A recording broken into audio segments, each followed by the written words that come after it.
สบายดีสบายดีสบายดีS- อีกเทื่อ Hello, hello, hello. It mean everybody well. Spidey in Lao is mean wish everybody well. อืมสบายดีเพราะว่าตัวนี้ก็ยังตื่นเต้นอยู่คือเก่า Frightened. ก็ขอบคุณพระเป็นเจ้าเนาะที่เพิ่นและเลือกให้มาอยู่ในบ้านของเพิ่น Just thank God for choosing him to be in God house. ก่อนจะมาได้มาอยู่ในตรงนี้ก็เป็นพุทธมาก่อนนะ Before believe in Buddhist way. ก็ได้มีความเชื่อตามพ่อแม่ตามทางพุทธของประเทศลาว And then believe and have faith in Buddhist way in Lao country. เพราะว่าคนลาวทุกคนจะต้องอ่านับถือหรือว่าเชื่อในศาสนาพุทธ Because it's all Lao. If you born Lao, you have to believe in Buddhist. พ่อก็ได้พาสอนแสวงหาสิ่งศักดิ์สิทธิ์แสวงหาพระเป็นเจ้า His father also brought him to looking for the แสวงหาพระเจ้า looking for God and holy thing. แต่ก็เป็นในรูปแบบของศาสนาพุทธ But in the way of Buddhist, ก็ขอบคุณพระเป็นเจ้าที่เพิ่นทรงคนของเพิ่นไปเนาะให้ just เรา thank God to send is God people. ก็ได้แต่งงานกับคนของพระ He's married with is God people. สิสเตอร์ลำพูนน่ะเนาะ This Lamphun. ก็เราก็ได้เว้าเรื่องราวของพระเจ้าสู่ฟัง And she also keep sharing him about God. ก็บ่ได้ใส่ใจเราก็เว้าเทสติโมนีลาวแล้วก็เว้าเรื่องของแม่ลาวพ่อลาวที่พระเจ้าช่วย And then she keep sharing about how is God power work in her life to heal her and heal her mother. ปัญหาเรื่องราวของชีวิตพระเจ้าช่วยเราให้มีเอ่อชีวิตที่ดีขึ้น And then she shared that is God is help her and make her have a better life. เราก็อยากให้ข้อยมาได้รู้จักกับพระเจ้าและพระเจ้าได้เลือกเอา And then he also want him to come to God and then want him to be is God children. ก็ฟังซื่อๆก็ก็ฟังบ่อยากเถียงกันนั่นน่ะ Because have to keep listen because don't want to fighting. ก็เมื่อได้ใช้ชีวิตร่วมกันเนาะมันก็เกิดมีความบ่เข้าใจกันก็มีปัญหากันก็ผิดเถียงกันบ่เข้าใจกัน Okay, as a family is two person come together and then must have problem. เพราะว่ามันเชื่อบ่คือกันแล้วก็เมื่อเห็นจังซั่นแล้วก็บ่อยากมีปัญหากับครอบครัว And then he realized that okay, is my family should not have the problem in the family because we decide to come stay together. ก็เพราะว่าอันทางเมียเพิ่นก็เป็นคนดีหลายว่าซั่นซะเนาะเพิ่นก็มีระเบียบวินัยในการดูแลครอบครัว Because the wife also is good trained before become his wife and then yeah. ก็ด้วยว่าตัวเองก็ไปเฮ็ดเวียกก็เลิกเวียกมาก็สรุปเวียกงานกับลูกน้องก็กินเหล้ามากลับดึกAnd บ่ตร then งเวลา as a husband okay finish work have to not come back home straight have to visit friend and then have some drink ก็ชีวิตก็เป็นอยู่จังซั่นล่ะเป็นซ้ำๆเดิม okay as never give up la always happen ๆก็มันก็น่าเบื่อก็บ่อยากมีปัญหาก็เอาคันว่าพระเจ้าดีพระเจ้าช่วยแก้ไขปัญหา เฮ็ดก็เฮ็ดข้อยก็สิเฮ็ด And then he said that okay because he decided to okay I want to try if your God is good and can help you I will try แล้วก็บอกฉันก็ขอรับพระวิญญาณบริสุทธิ์ก็ขอในครั้งที่หนึ่งก็บ่ได้ภาษาแปลกๆก็มีครั้งที่สองเพราะว่ามันปัญหาก็คือเก่ากินเหล้ามาก็สิฮอดบ้านนะ เขาก็บ่พอใจ okay and then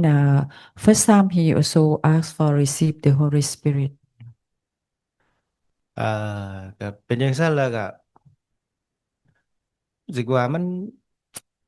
ในครอบครัวก็เมื่อสร้างมาแล้วก็อยากให้มันมีความสุขให้มีความเข้าใจกันแล้วมาขอพระวิญญาณบริสุทธิ์อีกครั้งหนึ่งก็แล้วก็บอกสวดคำว่าฮาเลลูยาก็สวดไปจักประมาณ10นาทีก็เปลี่ยนเป็นภาษาอีกภาษาหนึ่งเป็นภาษาอ่าอันนั้นแล้วก็เราก็มีความน่ะดีใจหลาย and then he said that the second time that he pray for receive the Holy Spirit and then he spoke in tongue his wife also very happy but for he himself just don't he did not understand เอ้าสิดีใจอยังขนาดนั้นเนอะ and then he said that why you so happy แต่ด้วยความบ่ฮู้และบ่เข้าใจเนาะก็หลังจากที่ได้รับพระวิญญาณบริสุทธิ์เนาะอัศจรรย์ก็เกิดขึ้นแล้วก็เห็นไปเฮ็ดเรือนให้หมู่มันล่ะไปพักเที่ยงกินข้าวเที่ยงแล้วไปกล้วยลูกอยู่ก็คิดว่าหมู่หยอกลูกแล้วที่ใดหมู่ละซักขึ้นแล้ว and then after he received the Holy Spirit and then he went for work for build a loop to for his colleague you know and then บอก okay and then he fixed the roof for the neighbor and this neighbor is his colleague you know and then somehow this man is faint you know and then they said that okay this is show the picture that after they pray พี่น้องป้องปายลูกเมียเขาก็ยอมรับว่าโอ้ตายแล้วจัง and this man this is what they said and they believe the evil spirit enter him and kill him and then all the people around the vineyard they know this man is already dead ก็ช่วยกันปลุกเอาอยู่หั่นแหละทั้งพี่น้องเขากับบ่ได้ตึงตอนนั้นบ่ได้ตึงยังบ่ได้รู้จักพระเจ้าเด้อ and then the family and all the neighbor is to try to help to wake this man up but is nothing happened ก็บ่ฮู้จักสิช่วยเขาจังได๋เนาะก็พอดีสิเตอร์ลำพูนไปหาเพราะว่าเอ้าเจ้าก็ช่วยด้วยความตกใจจักสิเฮ็ดหยังต่อหยังเนาะคนตายต่อหน้าก็สวดขอพระเป็นเจ้าช่วยเขาแม่ก็บ่ฮู้ว่าสิเฮ็ดจังได๋ and then that time Lampun also went I think when I think is being brought lunch for him and then she made this and then she asked him well, we should help him this man you know and how to help he said because don't know is not a doctor and then she said we can pray ask Jesus can heal him เอาก็เจ้าก็สวดขอพระเจ้าเด้ขอในนามพระเยซูสิสวดจังได๋น้อบัดนี้เนาะสิเฮ็ดจังได๋ and then he said that because even he spoke in tongue he did not understand how to pray what to do ก็ได้อธิษฐานว่าเอาถ้าพระเจ้ามีจริงพระเยซูยังมีชีวิตอยู่เฮ็ดให้คนตายและฟื้นได้คือจังเพิ่นเว้าให้ฟังเจ้ายังมีชีวิตอยู่เจ้าก็ช่วยเขาให้เขาฟื้นขึ้นมาเด้เพื่อข้อยจะได้เชื่อเจ้า and then แล้ว he เขา said ได้ฟื้นขึ้นมา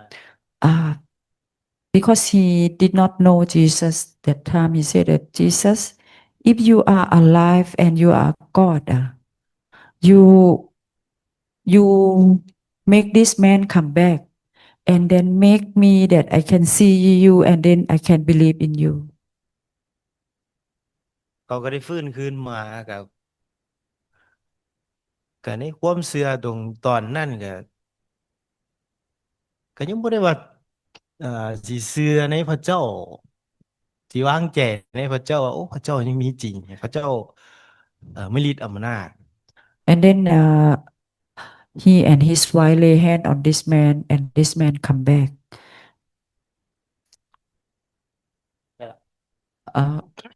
but he said he still not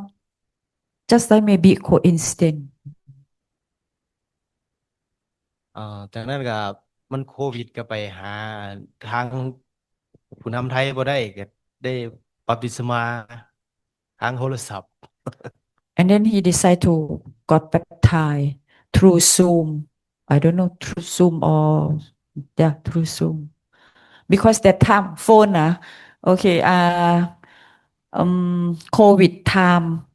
they are locked down Thai Lao cannot come yeah. video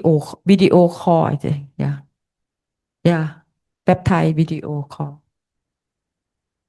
ก็ได้เฮ็ดได้ตรงนั้นก็หลังจากนั้นก็ได้เปลี่ยนรูปแบบในการใช้ชีวิต since that time he start to change the way to live his life ก็ก็ก็ได้เรียนรู้ทั้งที่บ่อยากเรียนรู้เพราะว่าภรรยาอยากให้รู้อยากให้อ่านอยากให้สวดอยากให้จะต้องเป็นผู้นำจะต้องเฮ็ดจะต้องเข้าใจโอ้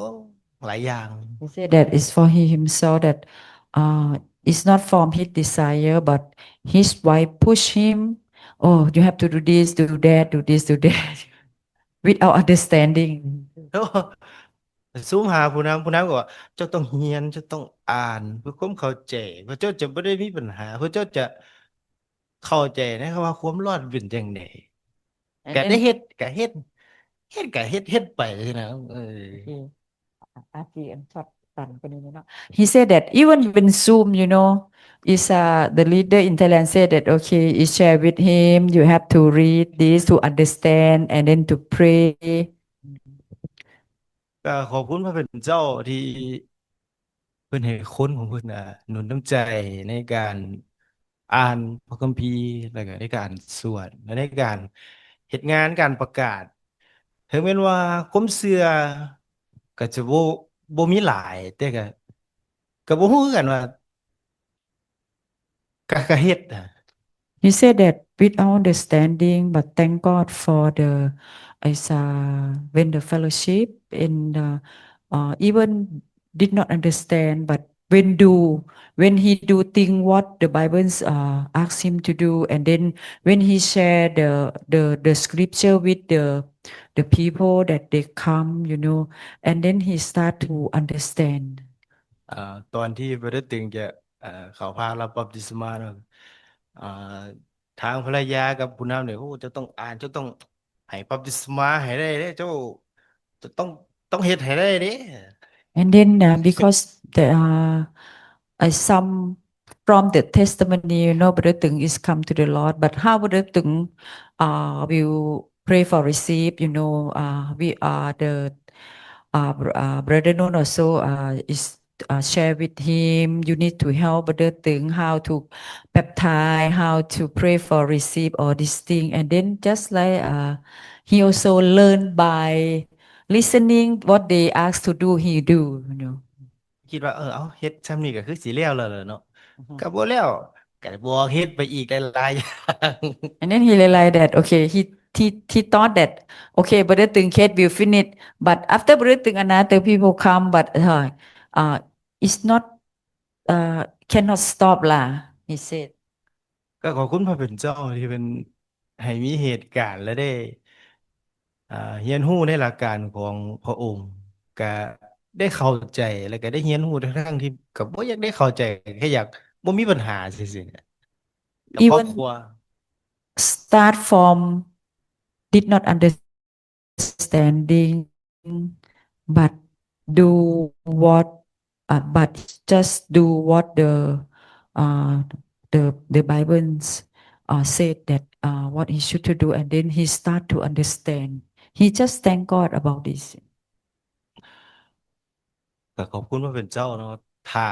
บ่มีเหตุการณ์จั่งซั้นก็บ่ได้เข้าใจว่าไอ้ที่มีปัญหาเนี่ยคือตัวเองมีปัญหา He thank God that he came from no understanding, มีปัญหาเพราะว่าบ่ได้เฮ็ดตามที่พระเจ้าบอก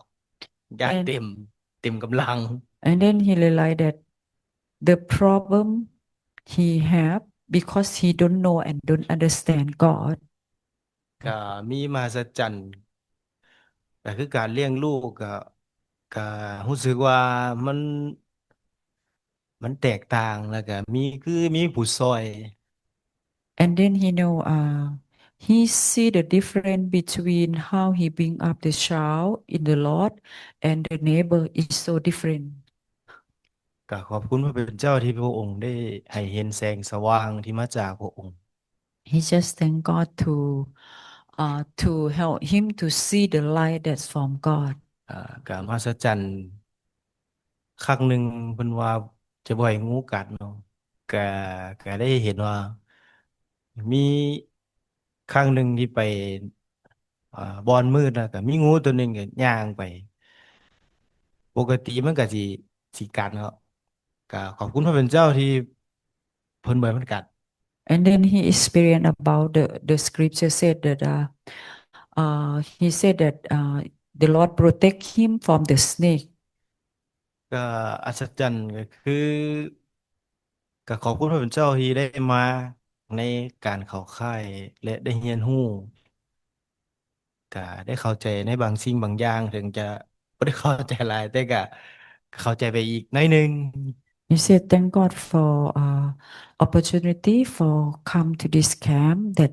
he learn more and understand more than before. ขอบคุณพระเป็นเจ้าที่พระองค์ยังทรงรักและก็จะขอเรียนรู้ในหลักการของพระองค์ต่อไปขอบคุณพระเจ้า Just thank God, and then he also ask the Lord to he want to follow God lah. He want to walk with God. Okay. Thank you.